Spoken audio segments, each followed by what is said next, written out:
All right, you in now, so All that's right, what it is. all right, man. My bad, man. My bad. It's all good, man, because we both learned something. Anybody out there that want to do a Google Hangout on air, everybody has to be in the circle of the page to get invited in. Yeah. So we just gonna go ahead and put that up in there. No, usually I have like my little music, I let it play, but you know, been delayed too long, so we gonna get right into it, man. Okay, man. Like to welcome everybody to the Rundown Sports Podcast. Gotta know that. I'm your host CL, and I thank all y'all for joining me. However, y'all looking at me right now. Now, just had week one, so I brought in the homie Aaron Freeman from FalcFan.com. What's going on, Aaron? What's up, man? Glad to be here.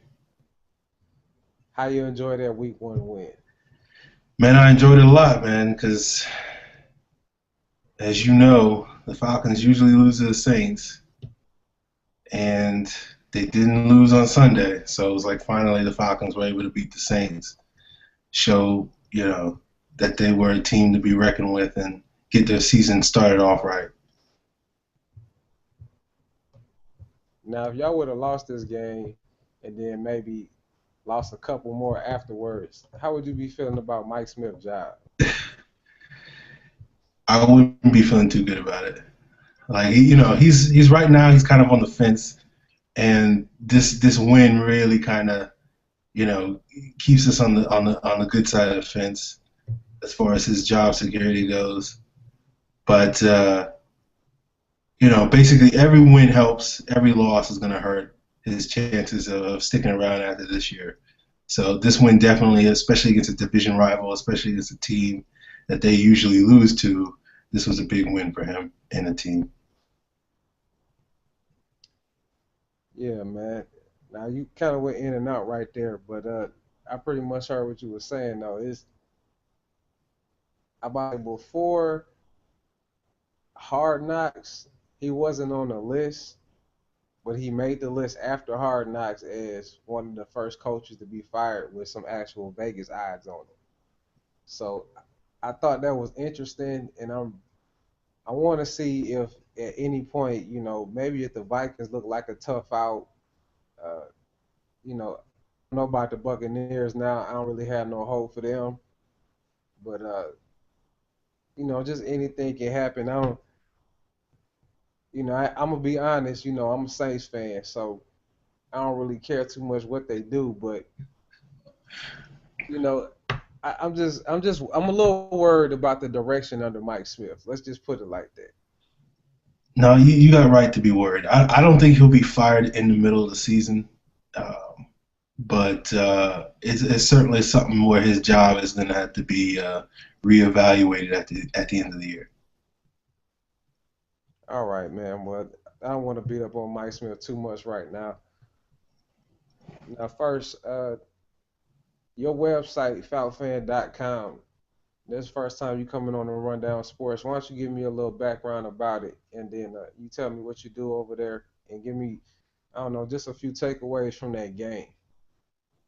Okay. Well, FalcFans.com, it was a hobby of mine that I started back when I was in high school about 15 years ago. Just messing around, put a little website up, and then over time it's kind of grown. Probably not as much as I wish it has, but it's grown quite a bit over the years. And basically, what we do is devoted to pretty much all the Falcons stuff. Our slogan is all the latest on the Falcons. We talk about news. One of the things that I'm big on is reviewing games and breaking down games and trying to get it out there and analyze it for fans out there who are trying to know a little bit more deeper than what you would traditionally hear about NFL teams, because you don't hear a lot of people on like ESPN or NFL Network talking about the Falcons, and so that's one of the sort of voids I'm trying to fill over there. And as far as week one goes, some of the big takeaways was, Matt Ryan looked really good. He's played a couple of really good games against the Saints. He's played a couple of bad games against the Saints, but you know, probably yesterday's game was probably his best game that he's had against the Saints. And Mhm. a, a Yeah. big a big reason why he was able to have that big game was because the Falcons finally gave him some pass protection. That was a big problem for the team last year. But he was getting pass protection, and he was able to move around and extend plays and then throw the ball down the field. And that was something that we really haven't seen from Matt Ryan over the years. He's usually kind of a I wouldn't call him a statue, but he's not a guy that's like Aaron Rodgers or Russell Wilson that's out there, slinging it and Hey, running around making plays. right. I seen him jogging real fast for that first yesterday. Straight Yeah, up. I give him his credit on that. When he made that one happen, he willed his team to that first down. yeah, yeah. It was a couple plays like that, and I think one of the things about it was because he was getting time in the pocket to throw, he was able to throw the ball downfield a little bit more than the Falcons have usually done. And so I think one of the big reasons, obviously, because the Falcons scored so many points, was because they were able to get a lot of big plays from guys like Devin Hester and Julio Jones and Anton Smith, a bunch of guys that probably most people that never even heard of, other than maybe Julio Jones or Roddy White. But it was basically because Matt Ryan got a whole bunch of time in the pocket. But on the flip side of that, with the Falcons scoring all the points, they gave up a lot of points, and I think that was another big takeaway. Is they got a lot of holes in their defense that got exposed by the Mhm. Saints, which ain't a surprise because of the Saints, and they basically been scoring points on everybody. But it's one of those things where if the Falcons want to keep on winning, I don't know if they can rely on scoring 37 points every week. So they need to start getting some stops. And it basically, yesterday's game came down to who had the ball last, and the Falcons got the ball last, and they ended up winning. But if the Saints had wound up getting the ball last, they probably could have easily won that game. Right. And I think to put on top of that, it's still a week one game. Say what you want, but when it comes down to it, week one is not the same as week five. Mm-hmm. And week five is not the same as week 16. So I still want to see what these teams look like when they hit their stride. And, week 16 is going to be a lot of junk talk between now and then. So I'm ready for it. And I I think it's going to be a different outcome when it comes down to being in the Superdome. But maybe Probably, maybe that's just being too obvious. yeah. I don't blame you for thinking that, and honestly, I don't think the Falcons. Last time the Falcons swept the Saints, I was probably in high school or something like that. But it's one of those things where you know I'm not going to really be going into that. What was that Week 16 game thinking that the Falcons are going to win that game in the Superdome? So we'll see what happens, but it's a long way away. So a lot of football to be played until then. All right, man. Now, we talked a little bit about the Falcons. Let me see. Let me check some with my software. But what I want to get into next is a little bit about some of the NFL. 1 second. All right, now we went in depth about Falcon Saints. Next, I want to just get some of your takeaways from the entire NFL. I know for me, I'm looking at Philadelphia like that might be something special going on over there. Uh, Miami took me by surprise. I knew it's a little advantage for them to be playing in that heat at home in September. So I'll just preface it with that. But still, they look real good. And I don't know. I'm kind of shocked by how bad Tony Romo was. I'm usually one of the guys that'll say Tony Romo uh, is a better than average quarterback, but he ain't looking the same. No, no, I think you're right. That back was a big issue going into the year, and the thing on Tony Romo has been um, he'll play great, and then he'll make some horrible, horrible throw that'll cost his team the game. And I think we saw that on Sunday. I think with Miami, I think Miami. I don't know if it's the Heat. I think it's South Beach. because You know, yeah, you get to be hanging out there for a couple of days. You spend one too many nights in Miami, and you got a little situation on your hands come Sunday morning. yeah, yeah, I think that's what it's got to be because the Patriots been struggling there over the years. I think Tom Brady's got a losing record there now, and it's one of those things where it's like if you're Tom Brady, of course, if you hit the clubs in South Beach, you're gonna have a good time, and I'm sure he's showing his teammates a good time. And so it's one of those things where they get to Sunday and they start running out of gas because they were out partying on a Friday and Saturday night a little too long. So I think that might be the problem. I'm about to say I don't think it's got nothing to do with Tom Brady. It's the other guys that's not built like Tom Brady to be able to handle that. Okay, okay. That's, Cause I that kind of reminds me of the situation when people come down to Atlanta and play the Hawks. They've been historically good at home because when everybody comes to the A, they turn up. uh-huh, It's just a given. So I mean, you could say that for the Falcons too. uh-huh. You know, you be there for 3 days and turn up. Let's get it. Hit Magic City, uh, and the rest of those nice adult establishments over there in Atlanta. So, yeah, you could be on to something right there. Now, I don't know what kind of takeaways you got from week one. Well, I think we probably learned that Denver and Seattle are still the best teams in the league. They put the Yeah, smack on the Colts and the Packers.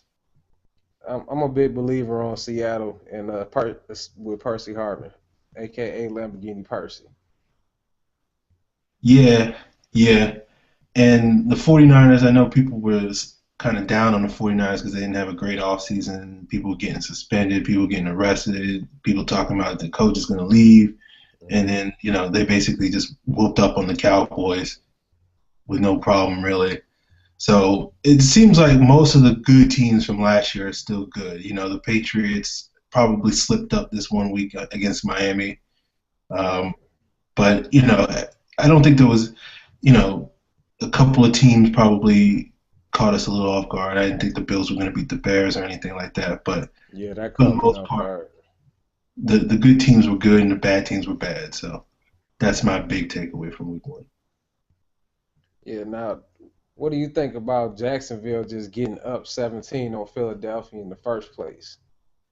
That was a little bit of a shocker. It was, but it was like then you find out that like Philadelphia just put like 34 on them in the second half, and you're like, okay, this was sort of the game that if you flip the game, that'd be make more sense. Like they go up 34 and then let off the gas and then let Jacksonville score 17 in the second half. But yeah, so the game was a little flipped.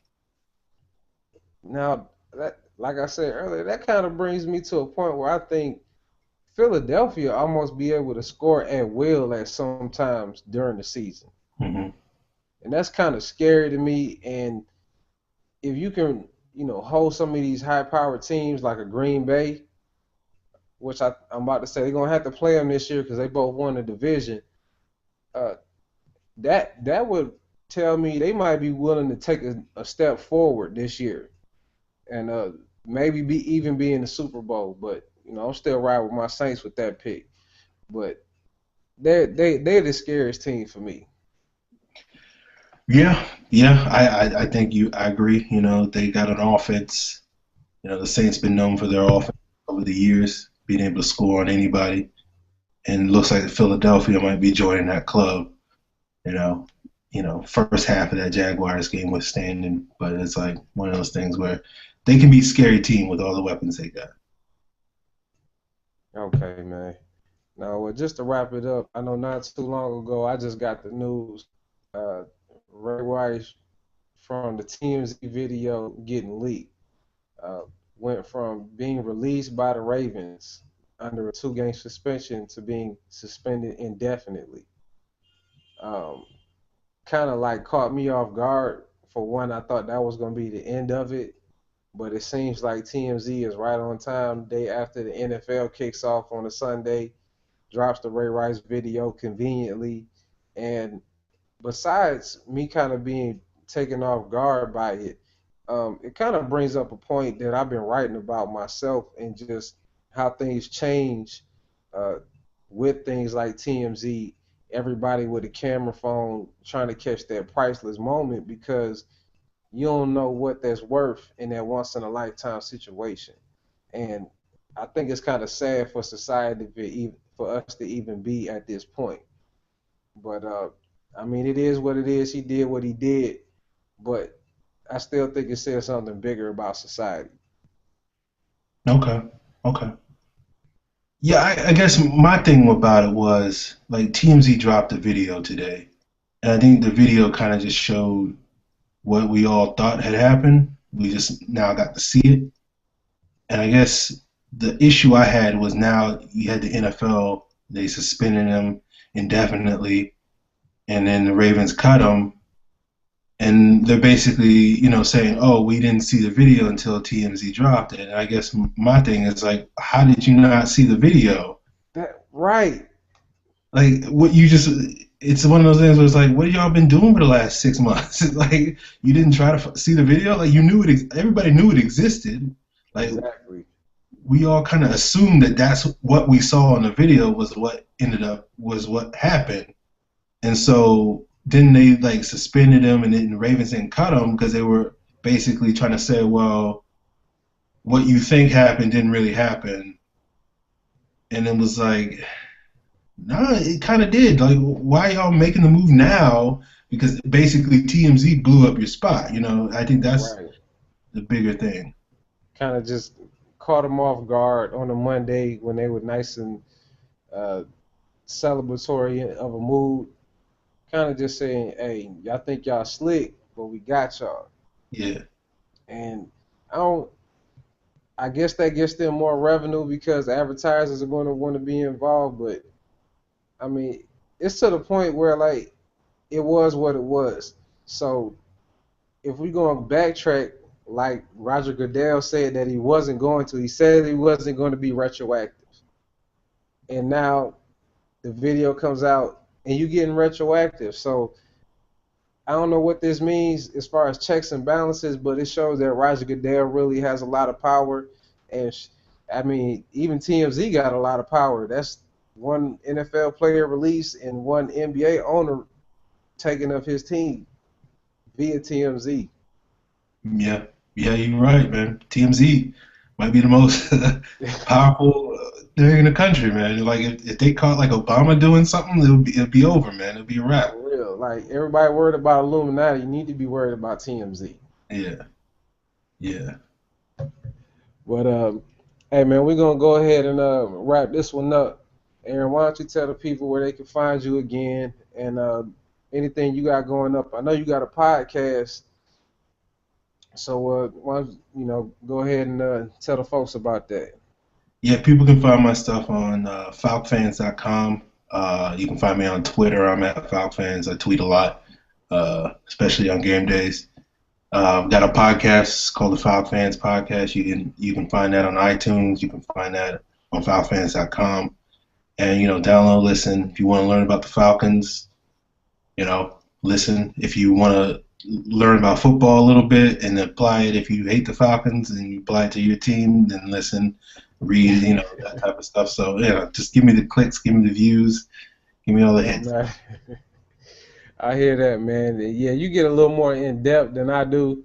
We kind of try to just get a wide range of subjects, but you being exclusively Falcons can't really go just at the surface. So, I appreciate you holding down that lane, so I don't have to. Okay. All right. All right, man. You take it easy. All right. You too, man. Appreciate you having me on. Anytime, bruh.